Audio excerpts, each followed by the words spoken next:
that are working in these projects, because no digital technology project is going to be successful if the people who will be using it aren't embracing it and aren't believing in it. And I suppose in a way aren't thinking that this is just being done to replace me. So Arif, when you're looking at that side of things, how do you take the people who are working on these technologies along, or who will use these technologies, sorry, how do you take them along on that journey? I'm happy, Rob, you bring up on this important topic. I mean, any digital transformation would have at least three dimensions: the tech, the processes, and the people.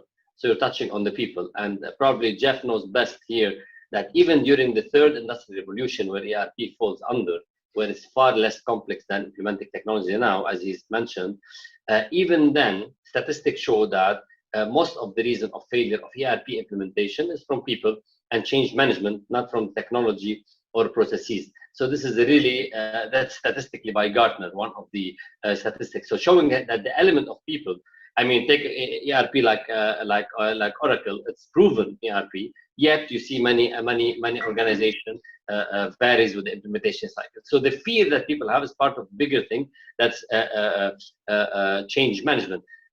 Let me just here, probably the best way to illustrate this, probably you know it, John Scully, and he was at the time John, CEO of PepsiCo. He told him, do you want to sell sugar water for the rest of your life, or join me, change the world? If we learn anything from that, is creating a purpose for a change management, in principle, for digital transformation in specific. And this is where you motivate people to bring them together, rather than only tackling their fears. And talking about change management and purpose, one can't ignore the fact that millennial generation is proven now that wouldn't work for a company which doesn't have a clear purpose. They don't want to work just to get a job.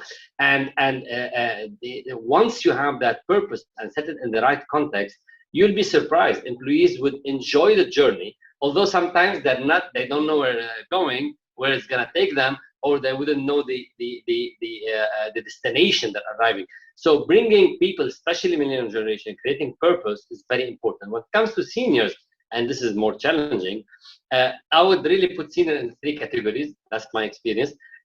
Team A, let's say, forward thinkers, they will take it over and even lead the implementation for you. And this is where these are their champion. You want to start with that with any pilot.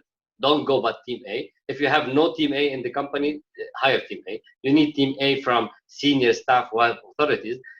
Team B, who are passive, will let you do your job, wouldn't hinder you, but they wouldn't go out of their way to support you in that implementation. This is excellent team to roll it out after proving the technology, after Team A. This is where you scale things up. And hopefully you don't have much of Team C who would hinder intentionally for whatever reason. And it's not only fear, it's comfort zone. Many people have been doing something for 30 years, and you're coming, Mr. Tech Guy, tell me that there's a better way of doing things now. You're sitting back in Athens, in the sunny Athens, and you're coming now here to the desert and teach me how to do construction.